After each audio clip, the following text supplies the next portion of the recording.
হরে কৃষ্ণ। তো আজ ভগবানের জন্য বানাবো একটা ইউনিক রেসিপি, সজনে ফুলের পাতুরি। এখানে আমি কচি কুমড়ো পাতা খুব পরিষ্কার করে ধুয়ে নিয়েছি, আর নিয়েছি কিছু তাজা সজনা ফুল। প্রথমে আমি 1 চামচ সাদা তেলের মধ্যে দিয়ে দিচ্ছি 1 মুঠো চীনা বাদাম। বাদামগুলো ভালো করে নেড়েচেড়ে ভাজা করে নেব। এবারে বাদামগুলো ভাজা হয়ে গেছে, এবারে ধুয়ে বেছে পরিষ্কার করে নেওয়া সজনা ফুলগুলো এই বাদামের মধ্যে দিয়ে দিলাম।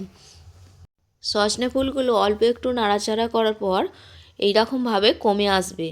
এবারে আমি একটি পাত্রের মধ্যে সজনে ফুলগুলো ঢেলে কিছুক্ষণের জন্য ঠান্ডা করতে দেবো।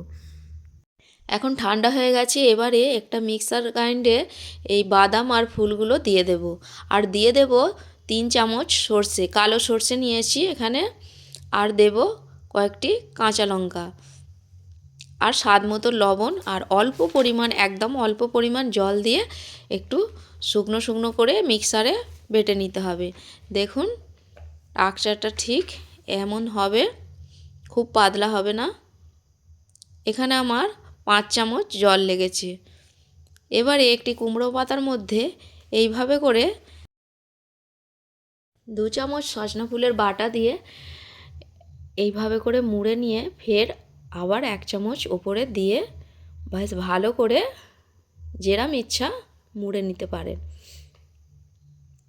তো আমি এইভাবে করে মুড়ে নিচ্ছি, দেখুন। এবং শেষে আরও একটু এই সজনা ফুলের বাটা দিয়ে দেব, যাতে খুব ভালো করে এটা মোড়া যায়। দেখুন এরম হয়েছে। তো আমি পুরোপুরি সবগুলোই এইভাবে করে বানিয়ে নিয়েছি। সজনে ফুল থাকতে থাকতে বাড়িতে অবশ্যই এইভাবে করে বানিয়ে একবার দেখবেন, ভীষণ সুন্দর হয়। দেখুন এইভাবে করে আমি বানিয়ে নিয়েছি। এবারে কড়ার মধ্যে অল্প আমি সাদা তেল দিয়েছি। তো এটা এখানে সর্ষের তেলও ব্যবহার করা যায়, তবে আমি সাদা তেলই ব্যবহার করেছি। আর এর মধ্যে এবারে এই পাতার মোড়াগুলো দিয়ে দেব। এবার চাপা দিয়ে দিয়ে অল্প আঁচে, ধিমি আঁচে বেশ ভালো করে ভাজতে থাকবো। এখানে আমি কুমড়ো পাতা দিয়ে করেছি। কুমড়ো পাতা না হাতের কাছে থাকলে চাল কুমড়ো পাতা অথবা লাউ পাতা দিয়েও বানিয়ে নিতে পারেন। এই রেসিপিটা আমি বাড়িতেই প্রথমবার করেছি, বাড়িতে খুবই পছন্দ করেছে, তাই ভাবলাম আপনাদের সঙ্গে রেসিপিটা শেয়ার করা যাক।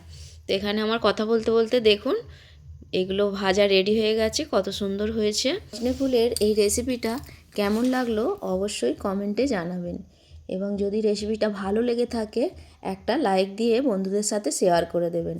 এখন আমি গরম অন্নর সাথে ভগবানকে ভোগ নিবেদন করব। ফিরে আসছি পরের ভিডিওয়ে। হরে কৃষ্ণ।